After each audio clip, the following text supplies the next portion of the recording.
Alright, so we're doing station 2 now, F.IF.8b, the idea of using your exponential growth function and understanding what's going on here. We have our two formulas here. They'll be on the board on the test. You don't have to memorize them or even put them on the note cards. What you should put on the note card is an example like this. So we're going to have an investment in a U.S. 10-year bond at 2.85%. We're going to invest for 10 years for $6,000. So just kind of matching up, this is going to go with that formula there. So this 2.85% is our rate. Green's a little hard to see. I apologize for that. Let's just go ahead and change this to, I don't know, purple. That's still hard to see. We're investing $6,000. It's our P for 10 years. That is our T. And then it's computed. Let's see if I can find, we'll have to guess maybe orange. Quarterly, so that's N. So we're going to put those in and then put in the calculator. Sweet. So color coordination, kind of fun. So 6,000 is going to come first, and then parenthesis 1 plus the rate, which is 0.0285 over N, which is quarterly, which means 4 times T. Put that in the calculator, but it's going to look like this. It's going to look like 6,000 parenthesis 1 plus parenthesis 0.0285 divided by 4 parenthesis power parenthesis 4 times 10. That's how we're going to put in the calculator. We're going to enter, and we're going to find our value. So here we go. So 6,000 parenthesis 1 plus parenthesis 0.0285 divided by 4 parenthesis power button parenthesis 4 times 10. So in 10 years we have $7,970.51. So that's our answer, 79, 70, 51.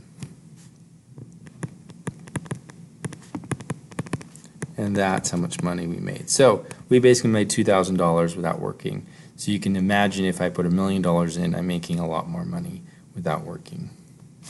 So here we have a fishing boat. So this is going to use the other formula. So let's go ahead and get our highlighter out. 32,000. Because we're depreciating, we're going down in value. We have our rate of 9% a year. And then we're going to have this boat for 5 years. And so we're going to put all those in and put in the calculator here. So we have 32,000, and it's going down in value, so we're using the subtraction one. Should make sense. We're losing value, so we're using the subtraction formula. We're going to put this in the calculator. That one, there's not really any tricks to it. We're going to put it in kind of how I wrote it. So no extra parentheses or anything. So 32, 1, 2, 3, parentheses 1 minus, just a second, 1 minus here, 0.091, parenthesis power 5, enter, and our fishing boat is now worth a little less than 20,000. So 1985,955. So 1985,955 because I rounded. There we go. This last one's pretty easy. Right here, if you notice, it's hard. So this right here represents your 1 plus your r, represents this thing right here, assuming n isn't there. So to find your rate, you're just going to subtract 1 when you're left with that. And so this is a 5% rate. It's positive, so it's going to be growth.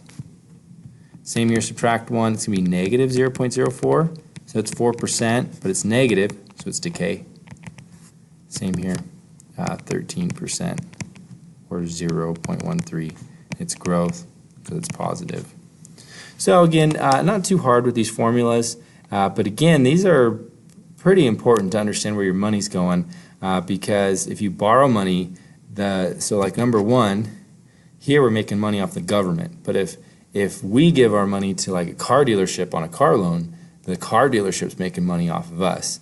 So you got to make sure you are smart with your money and make sure that you're making money from money and not giving money to others. So if you have any questions about that, let me know.